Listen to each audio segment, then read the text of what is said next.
What's going on, everybody? Today is kind of like a different kind of day. Doing something I normally don't do.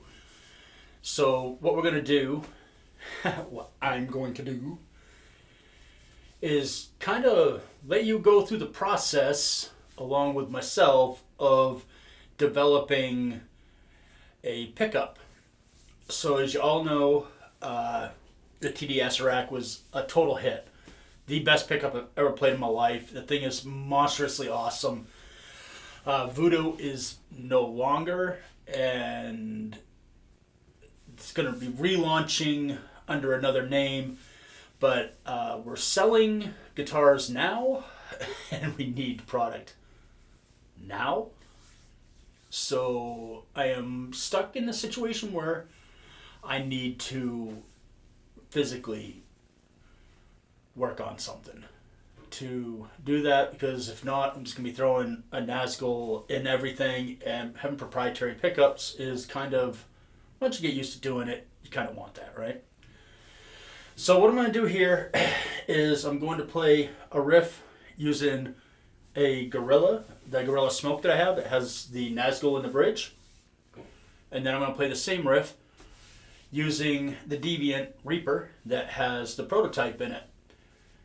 It's pretty simple. It's just to show where we are sitting today with the prototype.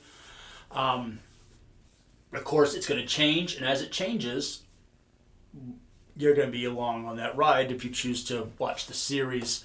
And when it's all said and done, I'm going to put all this research together. There'll be some footage from Royce, who's building these 4 Deviant guitars. Right now, that's what he plans on doing, is having pickups for his guitars so he doesn't have to outsource pickups anymore.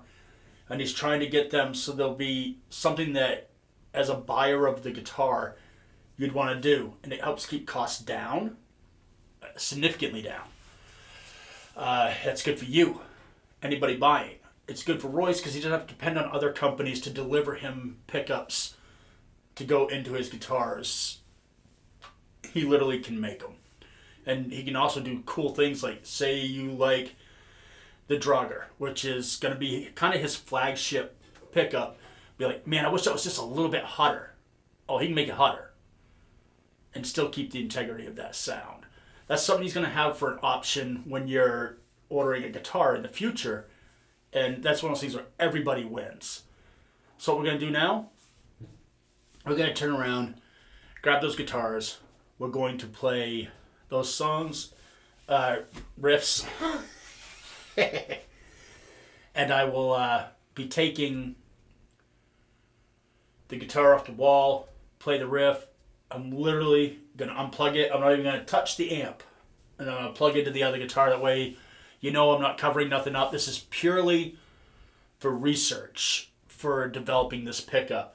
I can tell you right now, I have played the pickup, and the problem that I have is I like a round sound that kind of has a little bit of everything. That way you use the amp to change, your tone, and the pickup's just going to help you deliver that tone the best possible. Of course, I'm an idiot, so it's probably I'm not looking at pickups correctly, but here we are. And yeah. Again, no ill will to Voodoo. Rest in peace. In the next adventure, I can only say that keep that pickup in line. Do something with it, because it's the best pickup I've ever played in my life. Which I know, saying that is I'm getting ready to work on a prototype for another one. You know what?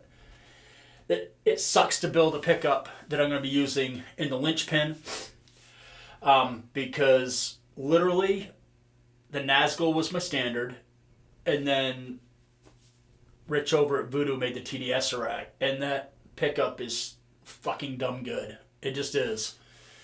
So as far as like where I know I want to go, there's people that have done it very well. So Royce is literally wasting tons of money trying to get there.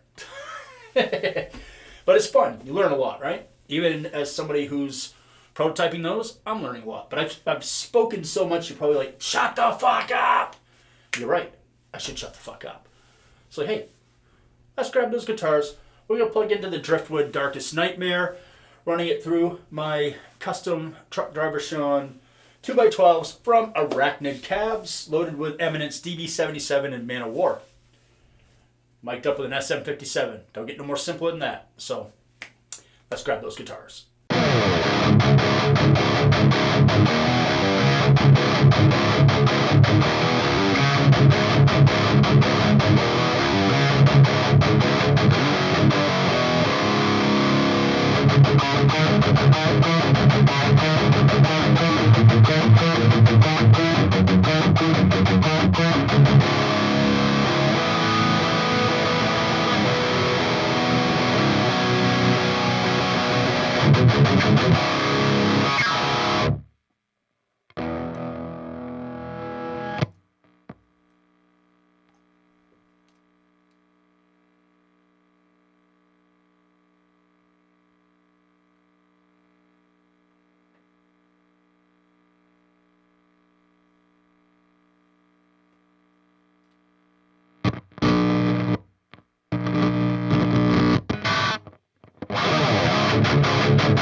So there we go. We ran riffs with the Gorilla Smoke, which is loaded with the Seymour Duncan Nazgul, and then it's an unnamed pickup. It's just a prototype for the Deviant, and we got what we got. Again, this is a little ice picky, a little bit super duper angry, and the reason behind that is because of what the pickup is made out of. It's neodymium, which is a really strong magnet. So the next one we get, we will definitely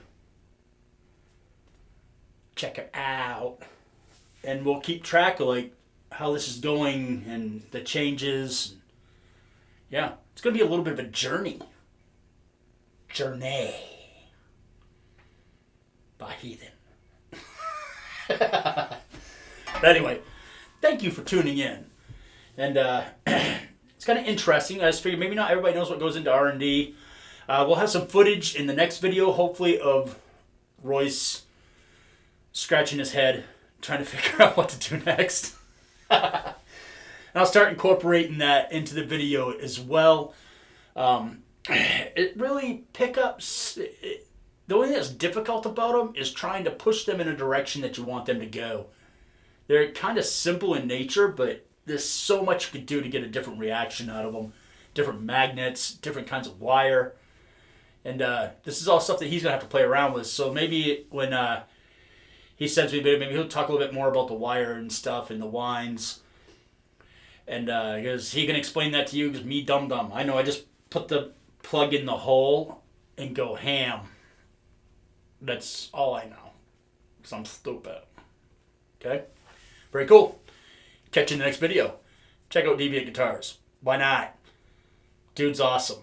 And he makes good guitars, man. And every time he builds another guitar, he just gets better and better and better. And his prices, because of the price of things these days, is only going to go up and up. So, probably never going to see a $1,000 guitar from Deviant Guitars unless he starts having some made overseas, which I understand the allure of wanting to do that, but in my heart of hearts, I want to say I hope he never does that. I like the idea that you got to wait. And when you get it, you get something that's yours, you know? It's kind of nice. You don't get that from everything else. Like, even the production runs, they play a little bit different. And I get really got the stink eye from Royce when this guitar got sent back to him because I played Parks, and Parks played so good and mine didn't. But now mine's right where Parks was. It plays great. This guitar's fantastic. I don't know what he did to fix it, but yay, whatever it was, fucking awesome. All right, very cool. Later.